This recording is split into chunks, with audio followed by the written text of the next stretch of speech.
Ndabaramukije abandi ndabahaye mwiriwe bivanye n'aho muherereye n'iteka n'umunezero ntangere byo gusubira kubana namwe mwe banywanyi mukurikira imboneshakure yacu ari no yanyu Shiramatsiko TV. N'imboneshakure imwe rudende idushikiriza inkuru n'ibiganiro utaronka ahandi.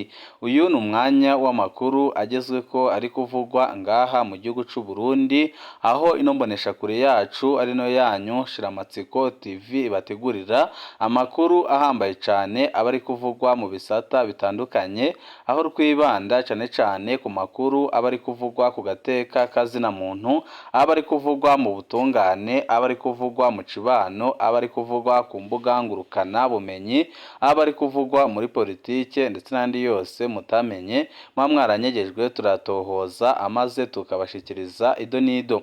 Tubazaniye amakuru ahambaye cyane arabana n'umutekano, aho mu ntara y'Ibitoki ibintu bitoroshe na gatoya, aho hariko harabera ibikorwa bitangaje kandi biteye ubwoba byerekana ko ibintu bigiye guhinduka ngaha mu gihugu c'u Burundi, kandi bikaza byerekana ko inzego z'umutekano zizi neza ko abarwanyi baba bagiye kwinjira mu gihugu c'u Burundi. Akaba ariyo mpamvu imbonerakure abasirikare bitwaje ibigwanisho bikomakomeye bariko baregera ku rubibi Uburundi buhana na Kongo, aho bafise ubwoba ko hari abarwanyi baba bamaze kwinjira mu gihugu c'u Burundi ndetse n'abandi benshi baba bagiye kwinjira mu gihugu c'u Burundi bakaza kurwanya ubutegetsi bwa CNDD FDD.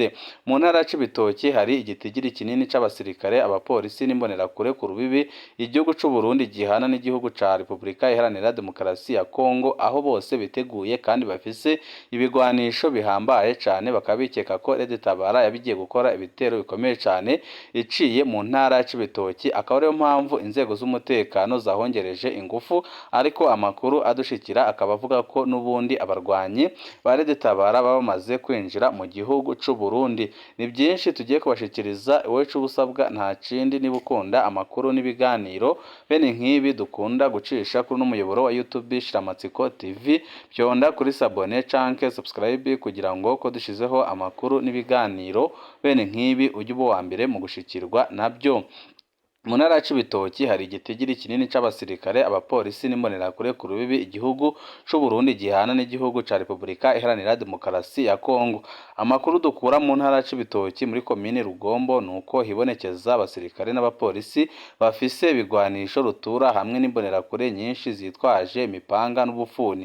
Ico byoba bivuga ko nuko inzego z'umutekano zoba zifise inkuru yuko hariho imirwi igwana iriko yitegura gutera Uburundi iva mu kiyaya ca Rusizi mu gihugu cibanyi ca Kongo. Ayo makuru adushikiye akaba ari amakuru avuye mu nzego z'umutekano ngaha mu gihugu c'u Burundi ndetse n'inzego z'iperereza, aho yemeza ko abarwanyi ba Red Tabara baba bagiye kwinjira mu gihugu c'u Burundi baciye mu ntara y'Ibitoki komine Rugombo. Akaba ariyo mpamvu umutekano wongerejwe ku rugero rukomeye cane kugira ngo bahangane n'abahirahira bakinjira mu gihugu, ariko andi makuru akemeza ko n'ubundi abarwanyi batari bake ba Red Tabara baba bamaze gushika mu gihugu c'u Burundi mo hagati, cane cane mu gisagara ca Bujumbura. Amakuru dukura mu nzego z'iperereza Service Nationale de Renseignement nuko hari ubwoba bwinshi bw'uko umurwi Red Tabara woba ugiye kugira ibitero byinshi ku gihugu c'u Burundi, nk'uko mumaze iminsi mubibona ubikora, aho ugenda uca amatara mu gisagara ca Bujumbura. Intumbero ufise akaba ariyo kuzimya gisagara ca Bujumbura cyose, amaze bagakora ibitero bikomeye cane kuri leta y'u Burundi, kandi byose bikaba biriko birakorwa n'abarwanyi ba Red Tabara bafatikanije na zimwe mu nzego zitandukanye ziri ngaha mu gihugu c'u Burundi, aho amakuru adushikira adahumuriza avuga ko ibara rishobora kugwa umwanya n'umwanya. Ayo makuru nyine aremezwa yuko umukuru w'igihugu c'u Burundi yarungitse intumwa ku mukuru w'igihugu ca Repubulika Iharanira Demokarasi ya Kongo, bakagira ibyo baganira kandi bikomeye cane, harimo kurwanya Red Tabara ndetse na FNL. Ariko ikigaragara nuko ntaco bishobora kumufasha mu gihe igihugu ca Kongo kiriko kiragwana n'umurwi wa M23, kandi bikaboneka neza ko M23 iriko irabatsinda ku buryo bukomeye cane. Ariko ikiboneka nuko ibintu byaba bigiye gukomera mu minsi iri imbere, kuko Perezida Evariste Ndayishimiye ndetse n'abamukuriye mu nzego z'umutekano bari gukora ibishoboka byose kugira ngo Red Tabara ntiyinjire ku butaka bw'u Burundi, ariko ikibabaje kandi giteye ubwoba ni uko Red Tabara n'ubundi yamaze kugera ku butaka bw'u Burundi kandi ikaba iriko irakorana na bamwe mu nzego z'umutekano ngaha mu gihugu c'u Burundi. Inzego z'iperereza zagumanye ubwoba kuko zabonye ico gikorwa kidakwiye kugira bahagarikiye Red Tabara, kuko Red Tabara ubu ngubu irasigaye ifise ingufu zikomeye cane. Inzego z'iperereza zagumanye ubwoba kuko zabonye ico gikorwa kidakwiye kugira bahagarike iyo mirwi, ico gikorwa nyene cyo kohereza imbonerakure ndetse n'abasirikare ku mipaka ihuza Burundi na Kongo kugira ngo barwanye Red Tabara. Akaba ariyo mpamvu bahisemo gukoresha iyindi mukenyuro ukomeye cyane, aho bahaye buramatari w'intara ya Bubanza miliyoni kugira ngo umuntu wese uzatanga amakuru y'abariko barinjira mu gihugu c'u Burundi wese b'abarwanyi bose bazahite bafarwa. Ibyo bikaba bitahinduye ikinini kuko haciye kabiri harabaye ibitero bikomeye cyane bya Red Tabara. Murazi ibitero bimaze iminsi biba bya Red Tabara kandi bikaboneka ko ari ibitero bifise ingufu kandi bikoranywe ingufu zihambaye cyane. Akaba ariyo mpamvu ibintu biriko birahinduka umwanya n'umwanya, kuko Perezida Evariste Ndayishimiye yamaze kubona ko Red Tabara imurusha ingufu kandi arabona neza ko atagishoboye kuyihagarika. Akaba ariyo mpamvu ari gukora ibishoboka byose kugira ngo ayihagarike. Umukozi w'iperereza twashoboye kuyaga yatubwiye ati mwari mwumve Uburundi burasa abasirikare ba Kongo bukabita abasuma. Arongera ko ati hari ubwoba bwinshi kuko tubandanya turonka amakuru yemeza ko hari ibitero biriko birategurwa kandi abatari bake mu bagwanyi bari indani mu gihugu c'u Burundi. Abarwanyi batari bake ba Red Tabara bari mu gihugu c'u Burundi. Ayo makuru iperereza rirayafise, acana twemerera ko ariyo mpamvu iperereza ry'igihugu n'iperereza rya gisirikare jitu rigize iminsi rihagarika abanyagihugu basanzwe, ibintu bitari bimenyerewe kumva iperereza rya gisirikare rihagarika abanyagihugu basanzwe. Igitera ubwoba iperereza gusumba ibindi ni ibitero byagaragaye mu gisagara ca Bujumbura, aho hamaze iminsi haturizwa amagrenade atari makeya hagati mu gihugu no mu manuko bw'igihugu mu ntara za Mwaro, Muramvya, Makamba na Bururi. Aho hama hatera abantu bitwaje bigwanisho bagasubira inyuma atankomanzi atanuwo bakakaje. Ibyo bikaba byerekana ko iyo mirwi ifise abantu bayo hagati mu gihugu kandi ko iriko irakorana n'inzego z'umutekano mu gihugu c'u Burundi. Akaba ariyo mpamvu Perezida Evariste Ndayishimiye yahaye iperereza misiyo ikomeye cane kugira ngo bahagarike Red Tabara, naho amasoko adushikira avuga ko inzego z'umutekano zivuga ko zitagifise imbaraga zo guhagarika Red Tabara, kuko Red Tabara iriko irakorana n'abarundi isinzi kandi abarwanyi bayo bose bari mu gihugu c'u Burundi. Tumubajije ibyerekeye ibyo bitero yagize ati turazi yuko hariho abagwanyi benshi mu gihugu abandi nabo muri Kongo. Ibi ni ibintu byatangajwe n'umwe ukorera urwego rw'iperereza ngaha mu gihugu c'u Burundi, aho yavuze ko abarwanyi benshi ba Red Tabara bari mu Burundi abandi bakaba bari muri Kongo. Ibi akaba ari ibintu biteye ubwoba cyane. Muri Kongo turafise imbonerakure zikwiye ziza ziraduha amakuru y'iyo mirwi. Nk'ubu turamenya ibyo abaredi Tabara bakora nubwo atari byose. Kuboca mu mazi naho marine n'abarobyi bazodufasha kuberekana. Abari hagati mu gihugu nabo tuzoguma duhagarika abo twiketse bose, cane cane abahose mu gisoda ca kera hamwe n'abaseneri. Hakwihenda wakwihekura. Ibi ni byatangaje n'umukozi ukorera iperereza ry'u Burundi wavuze ko aho kwihenda bakihekura, kandi akavuga ko abari mu gihugu bagiye guhangana nabo ndetse n'abari muri Kongo nabo bakaba bari kubakurikirana cyane. Muri no minsi bafise n'abasirikare batari bake mu gihugu ca Kongo, bakaba bavuga ko bagiye kurwana nabo kugeza ku ndunduro. Ku byerekeye abo basirikare, abapolisi n'imbonerakure bagaragaye ku bwinshi ku rubibi rwa Kongo n'u Burundi mu ntara c'Ibitoki, twarashoboye kumenya yuko iperereza ryaronse amakuru yuko hari umurwi w'abagwanyi ushaka kwinjira mu Burundi ukahashinga ibirindiro. Niyo mpamvu baba baje kubategera. Inkuru tubandanya tubatohoreza kugira ngo tuze kumenya bishasha biriko biravugwa kandi tuze kumenya ibiriko biraba, mu gihe biboneka neza ko leta y'u Burundi iri mu bwoba bukomeye cyane kubera imirwi yitwaje ibigwanisho iriko irinjira ku bwinshi mu gihugu c'u Burundi kandi bikaboneka neza ko yamaze kugwiza abakunzi n'abayishigikiye mu gihugu hose, akaba ariyo mpamvu leta ifise ubwoba bukomeye cane kandi ikaba ibona ko byanze bikunze ibintu bishobora guhinduka umwanya n'umwanya kuko ibiriko biraba birateye ubwoba, byerekana ko abarundi batari bake bashyigikiye iyo mirwi y'iterabwoba mu gihe bari mu ngorane zidahera baterwa n'ubutegetsi bubi bwa CNDD-FDD buri ngaha mu gihugu c'u Burundi. Benshi bemeza ko ubwo butegetsi bukwiye gusezererwa kuko ataco buriko burafasha abarundi bato bato. Tuvuye kuri iyo nkuru irebana n'umutekano, amakuru yacu tuyabandanize kuri no nkuru nanone irebana n'ubutunzi, aho benshi bemeza ko igihugu c'u Burundi kimaze kugera ku mpfiro. Leta yaraye ibwije ukuri abanyagihugu ko atanyishu ya vuba ifise ku kibazo c'ibitoro bimaze imyaka irenga 2 bitaboneka mu gihugu c'u Burundi. Umushiranganje wa mbere Gervais Ndirakobuca agira ati kuri ico kibazo c'ibitoro jewe nta nyishu nanzana.